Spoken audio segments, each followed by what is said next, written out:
हे what's up guys, welcome back once again. दोस्तों, आज की कहानी जो एक्सप्लेन करने जा रहे हैं उसका नाम है कैंप एक्सरे। दोस्तों, आपने कहावत तो ज़रूर सुनी होगी कि मोहब्बत एक पत्थर को भी मोम बना देती है।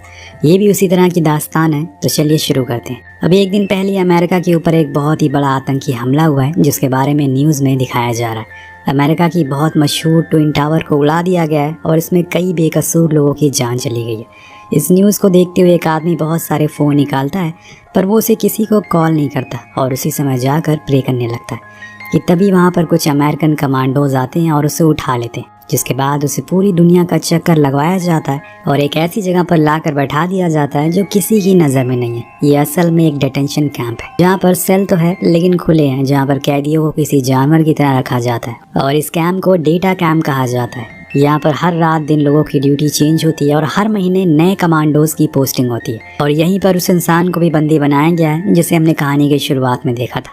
अब सीन कट होता और हम 8 साल बाद का दृश्य देखते उसी कैंप में, जहाँ पर कुछ नए सोल्जर की पोस्टिंग हुई है जो अभी काफी यंग है, और उसमें एक लड़की भी मौजूद है जिसका नाम है एमी। अब सभी को लाइन में खड़ा किया जाता है और उन्हें इस जगह के बारे में विस्तार में बताया जाता है। सुपीरियर कमांडर रेन सभी से कहते हैं कि तुम्हें यहाँ पर 18 घंटे की रोटेशन शिफ्ट पे काम करना है और ध्यान रखना हर 3 मिनट में तुमको कैदियों के सेल में देखना होगा, कहीं वो खुदकुशी तो ना कर ले, क्योंकि उन्हें ये अच्छे से पता है कि वो यहाँ से भाग नहीं सकते और इसीलिए वो ऐसा कदम ज़रूर उठाएंगे। लेकिन हमारे लिए उनकी जान बहुत ही कीमती है।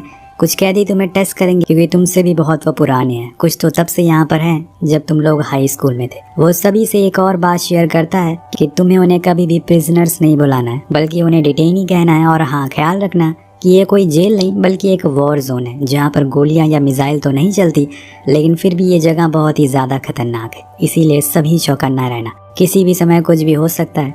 अगर तुम लोगों में से किसी को ये लग रहा है कि तुम इन डिटेनी को भागने से रोक रहे हो तो तुम गलत हो। उसके लिए यहाँ पर बहुत ही एडवांस चीज़ें लगी हुई हैं। तुम्हें सिर्फ उन्हें मरने से रोकना है और यही तुम्हारा असली काम है। और आज से इस काम में तुम लग जाओ। और इसी बीच रेन के वॉकी टॉकी पर मैसेज आता है कि ये कैदी बेकाबू हो गया है, हमें फौरन 4 लोगों की जरूरत है। ये सुनकर रेन इन लोगों की ओर देखने लगता है और हंसते हुए कहता है, क्यों, पसीना छूट गया ना? तभी अमी हाथ उठाती है और जाने के लिए बोलती है। रेन उसे बताता है कि तुम्हें उसके दाएं हाथ पर पकड़ना है। बस बाकी का काम हम कर लेंगे। वो ऐसा ही करने की कोशिश करता है, लेकिन वो बंदा उसके ऊपर हमला कर देता है, जिससे कि उसे चोट लग जाती है। यहाँ तक कि जाते जाते वो उसके मुंह पर थूक भी देता है, जिससे एमी बहुत ही ज्यादा गुस्से में आ जाती है और उसके पेट पर लात से हमला करती है। अब सब कुछ हो जाने के बाद रेन आकर उसे कहता है कि तुम्हारा स्वागत है इस कैंप में।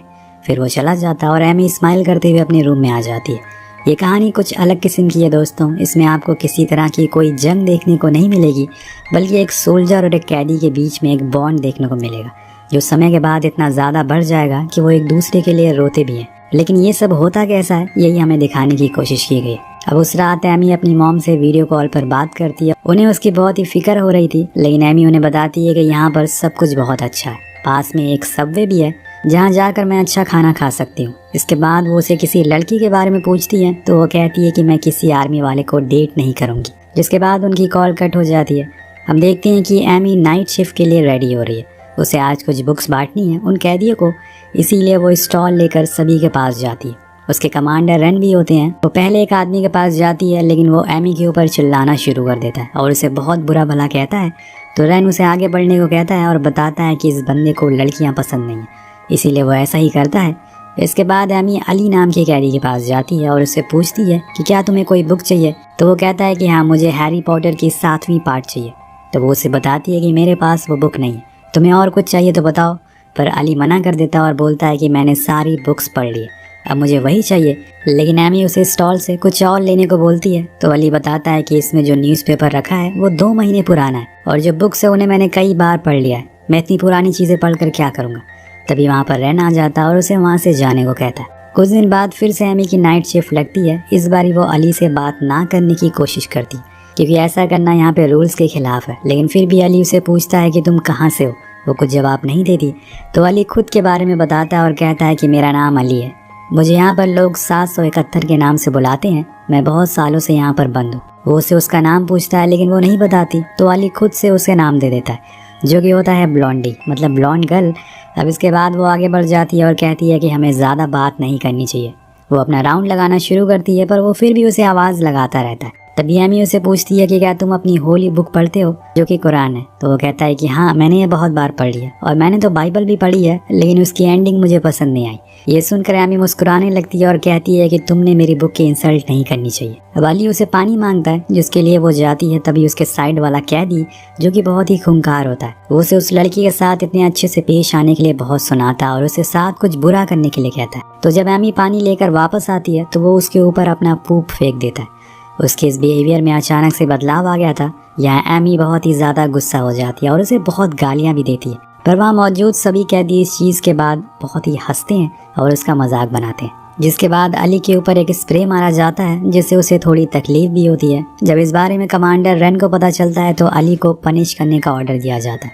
उसे कुछ देर के लिए दूसरे रूम में डाल दिया जाता है और उसे बुरी तरह से पीटा जाता है। अब अगले दिन पूरा स्टाफ बाहर आउटिंग के लिए जाता है जिसमें एमी भी मौजूद थी। उसे ये समय पसंद आ रहा था, इसीलिए वो काफ़ी एंजॉय भी करती है। और जब ये लोग वापस आते हैं तो आर्मी कैंप में पार्टी भी होती है। एमी इसी दौरान काफ़ी ड्रंक हो जाती है, इसीलिए वो आकर वॉशरूम में जाकर बैठ जाती है। वहाँ उसे कुछ एडल्ट मैगजीन मिलती है जो यहाँ के बॉयज़ की थी। तभी उसी वक्त माइकल अंदर आ जाता है जिसे देखकर वो डर जाती है और पूछती है कि क्या ये तुम लोगों की है, लेकिन वो मना कर देता है। पर देन दोनों क्लोज आ जाते हैं, लेकिन माइकल बहुत ही एग्रेसिव हो जाता है, इसीलिए एमी उसे धक्का देकर वहाँ से चली जाती है। अब नेक्स्ट डे जब एमी और उसका एक साथी अली के सेल में जाते हैं तो वहाँ उसे एक ग्लास मिलता है जिसके ऊपर अच्छी कैलीग्राफी की गई थी। अब ये देखकर एमी सोचती है कि जब वो इंसान इतना अच्छा काम कर सकता है तो उसने उसे गलत काम क्यों चुना। वहाँ उसे एक नोट भी मिलता है जो कि खुदकुशी करने के लिए था, लेकिन अभी तक अली ने खुदकुशी नहीं की। शायद उसका मन बदल गया हो या फिर कोई और वजह हो या फिर एमी ही वजह हो, कुछ बता नहीं सकते। ये 771 को अभी पनिश किया जा रहा है तो वो कहता है कि हाँ। ये सुनकर उसे थोड़ा बुरा लगता है, लेकिन क्यों? उसे अली के लिए थोड़ी हमदर्दी होने लगी थी और इसलिए वो उसकी केस फाइल पढ़ने के लिए जाती है। उसकी फाइल खोलकर देखती है तो उसे पता चलता है कि अली जर्मनी का रहने वाला है। उसका किसी भी आतंकी ग्रुप के साथ कोई भी रिलेशन नहीं है, बस उसे इसलिए यहाँ पर पकड़ लिया गया है क्योंकि यूएस आर्मी को उस पर शक है। और उसे कुछ फोटोज भी मिलती है जो अली के टॉर्चर के टाइम की थी, जिसमें वो बुरी तरह से घायल था। उसे सच उगलवाने की कोशिश की जा रही, लेकिन वो बार बार यही बोल रहा था कि मैंने कुछ नहीं किया, मैं तो एक आम सा आदमी हूँ, लेकिन कोई भी उसकी बात नहीं सुनता। अब एमी इस बारे में अपने साथी से भी बात करती है तो यहाँ पर जितने भी डिटेनी बंद है वो सब किसी न किसी केस में पकड़े गए हैं, वो गुनहगार है। शायद तुमने जो देखा है वो गलत है, या फिर तुमने कोई पुरानी फाइल पढ़ ली होगी। अब एमी को उसकी बात कहीं ना कहीं सही लगती है और इसीलिए वो इस चीज़ पर ज़्यादा ध्यान नहीं देती है और अपने कामों में लग जाती है। कुछ दिन बाद उसकी फिर से सेल के बाहर ड्यूटी लगती है तो वो देखती है कि वो किसी तरह का कोई पजल बना रहा है, पर वो कुछ कहती नहीं है और आगे निकल जाती है। लेकिन अली उसे देख लेता है और ब्लॉन्डी ब्लॉन्डी कहकर पुकारने लगता है। जब वो पीछे मुड़ती है तो उसे वही खुद का बनाया हुआ पजल देता है और कहता है कि इसे सॉल्व करके मुझे दे देना। लेकिन एमी ये कहकर मना कर देती है कि ये यहाँ के रूल्स के खिलाफ है, इसलिए मैं ये नहीं दे सकती। तो अली बोलता है कि तुम्हें क्या लगता है कि ये छोटा सा पेपर किसी की जान ले सकता है? तुम्हारे देश वाले हर चीज़ से इतना डरते क्यों हैं? तुम्हें खुशी से जीना नहीं आता क्या? मैंने तो बस अपनी तरफ से ये तुम्हें गिफ्ट दिया है और तुमसे अच्छे से बात भी कर रहा हूँ, लेकिन तुम मुझसे ढंग से बात क्यों नहीं कर रही? कि मैंने कल तुम्हारे लिए लाइब्रेरी में हैरी पॉटर की बुक ढूंढी लेकिन वो नहीं मिली। तो अली कहता है कि कोई बात नहीं, ज़रूरी नहीं होता कि जो चीज़ तुम चाहो वो तुम्हें मिल जाए। पर एमी के चेहरे से साफ साफ पता चल रहा था कि उसे बुरा लग रहा है, लेकिन वो कुछ कहती नहीं है और चुपचाप वहाँ से चली जाती। अब इसी तरह से 8 महीने बीत जाते हैं। एमी को अब यहाँ पर रहते हुए आदत सी हो गई है, उसे हर चीज़ के बारे में पता चल चुका है, वो माहौल में ढल चुकी है। इसीलिए अब जब वो सभी को खाना दे रही होती है तो कोई भी खाना नहीं लेता और इनकार कर देता है, क्योंकि उस फ्लोर पर मौजूद सभी कैदियों को हंगर स्ट्राइक चल रही होती है। और इसकी वजह थी उनका एक दोस्त जिसे 650 बुलाते थे। उसे एक मशीन चाहिए थी जो कि आर्मी वाले दे नहीं रहे थे, इसलिए उसके सभी साथी उसके लिए हंगर स्ट्राइक पर बैठ जाते हैं। अब एमी अली से खाने के लिए पूछती है, लेकिन वो भी मना कर देता है। खैर कुछ दिन बाद उनकी ये स्ट्राइक खत्म हो जाती है, क्योंकि उस कैदी को वो मशीन मिल गई थी जो असल में एक वजन कम करने की मशीन होती है, जिससे उसके अलावा कोई भी यूज़ नहीं करता था। अब जब ये चीज़ एमी देखती है तो वो अली से पूछती है कि तुम में से किसी को जब ये मशीन यूज़ ही नहीं करनी थी तो तुम उसके लिए स्ट्राइक क्यों कर रहे थे? तो अली बताता है क्योंकि वो हमारा दोस्त है और इसीलिए हमने सभी मिलकर स्ट्राइक करी। ये सुनकर एमी हंसने लगती है और फिर दोनों में पहली बार बातें होना शुरू हो जाती है। अली बताता है कि वो फुटबॉल बहुत ही अच्छा खेलता है और वो 40 बार बॉल को बिना नीचे गिराए उछाल सकता है। एमी कहती है कि ठीक है, मुझे ये करके दिखाओ। तो अली करना शुरू करता है, लेकिन सिर्फ 8 ही बार में वो बॉल गिर जाती है, जिसमें एमी कहती है कि ये तो पहले ही गिर गए। वो कहता है कि वो तुम सामने खड़ी हो ना, इसीलिए ऐसा हुआ, वरना मैं तो 50 बार भी उछाल सकता हूँ। वो हंसने लगती है और अली भी हंसने लगता है। पर दूर खड़े एमी के बॉस रेन को ये चीज़ पसंद नहीं आती, इसीलिए वो उसे बुलाता और पूछता है कि तुम दोनों क्या बात कर रहे थे। पर एमी कहती है कि कुछ नहीं, लेकिन रेन को पसंद नहीं आता कि वो अली से बात भी करे। वो अली को कहता है कि तुम्हें आज यही नहाना है। अब एमी ये सुनकर वहाँ से जाने लगती है क्योंकि ये रूल्स के खिलाफ है, लेकिन रेन उसे वहीं रुकने को बोलता है। अली ऐसा करने से मना करता है क्योंकि ये उसके धर्म के मुताबिक गलत है, लेकिन रेन नहीं मानता और एमी को ज़बरदस्ती उसे दिखाता है, जिससे उसे काफ़ी बुरा लगता है और अली को बहुत ज़्यादा एम्बैरेसमेंट होती है।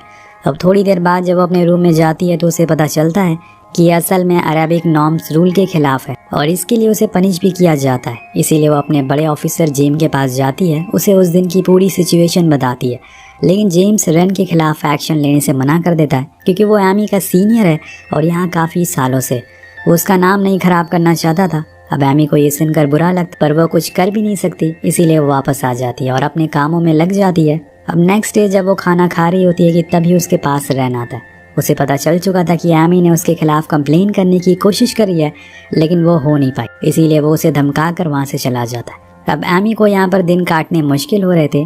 उसे पता नहीं क्यों ऐसा लगने लगा था कि जो कुछ भी यहाँ पर हो रहा है वो गलत है। यहाँ पर उन लोगों को भी कैद करके रखा हुआ है जिनका कोई भी कसूर नहीं है, जैसे कि अली, वो बेकसूर है।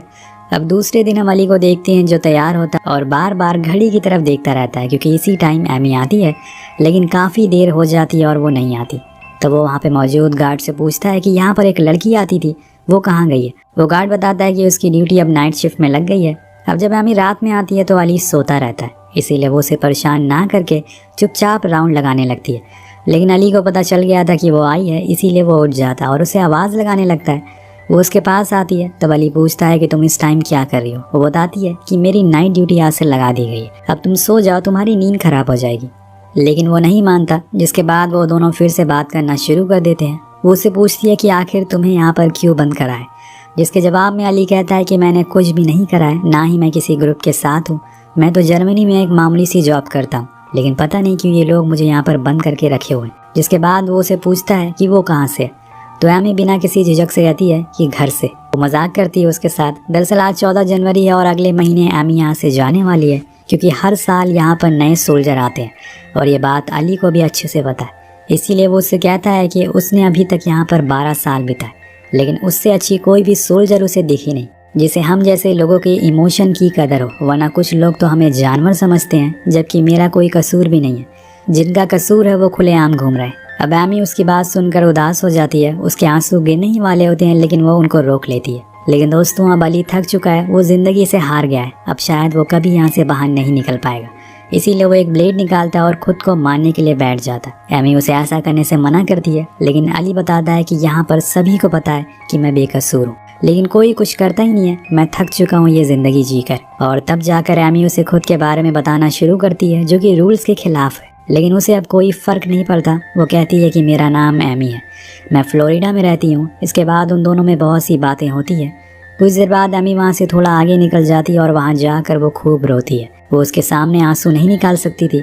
कुछ समय बीत जाता है और वो धीमे कदम से आगे बढ़ती है, ये देखने के लिए कि कहीं उसने सच में खुद को मार तो नहीं लिया, लेकिन अली अभी भी बैठा हुआ था, वो रो रहा था। उसे देखकर एमी भी रोने लगती है और वो उसके दर्द को समझ रही थी कि अपने परिवार से दूर रहना कैसा लगता है। अब एमी उसके सेल का छोटा गेट खोलती है और उसे कहती है कि ला वो ब्लेड मुझे दे दो। अली उसे वो सौंप देता है, लेकिन एमी उसका हाथ नहीं छोड़ती क्योंकि उसे पता था कि कुछ दिन में वो दोनों अलग हो जाएंगे। अली बहुत रोता है, उसे उसकी ज़िंदगी में खुश रहने की दुआ देता है। उधर एमी उसका हाथ छोड़ ही नहीं रही थी। उसे इतने ही कम दिनों में अली से बहुत ही ज़्यादा लगाव हो गया था। उसने उसके लिए सभी रूल्स को तोड़ दिया था बिना किसी झिझक के। उसे बात करने लगी, लेकिन तभी कुछ हलचल होती है और शायद कोई आ रहा है, इसलिए एमी वहाँ से चली जाती है। अब महीने बीत जाते हैं और अब वो समय आ गया था जब एमी को यहाँ से जाना है। वो आखिरी बार भी अली से नहीं मिलती और ऐसे ही चली जाती है। अब उस दिन एक नया सोल्जर आता है और सभी को बुक देने के लिए। अली उसे वही सब सवाल करता है जो उसने एमी से किया था, लेकिन वो सोल्जर उसे रूडली बिहेव करता है। तभी अली को एक नई बुक उसके शेल्फ पर दिखाई देती है। वो उसे वो बुक मांग लेता है और जब वो उस बुक का पहला पेज खोलता है तो उसमें लिखा था कि मुझे ये नहीं पता कि तुम्हारा दोस्त सेफ एक अच्छा इंसान है या फिर नहीं है, लेकिन मैं इतना ज़रूर जानती हूँ कि तुम एक अच्छे इंसान हो। और वो इस लाइन को पढ़कर रोने लगता है। ये लाइन एमी ने लिखी थी।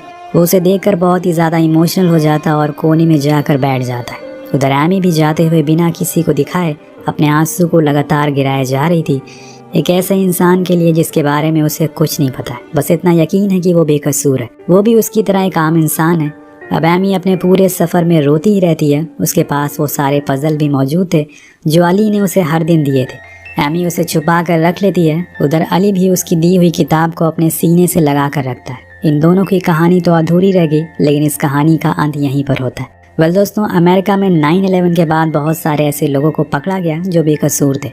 बस उन्हें शक के बिना पर पकड़ लिया गया और फिर उन्हें बुरी तरह से टॉर्चर किया गया। ये कहानी भी उन्हीं बेकसूर लोगों के दर्द को दिखाती है। वेल आपको कहानी कैसे लगी नीचे कमेंट करके जरूर बताएगा। मिलते हैं अगले वीडियो में। Peace out.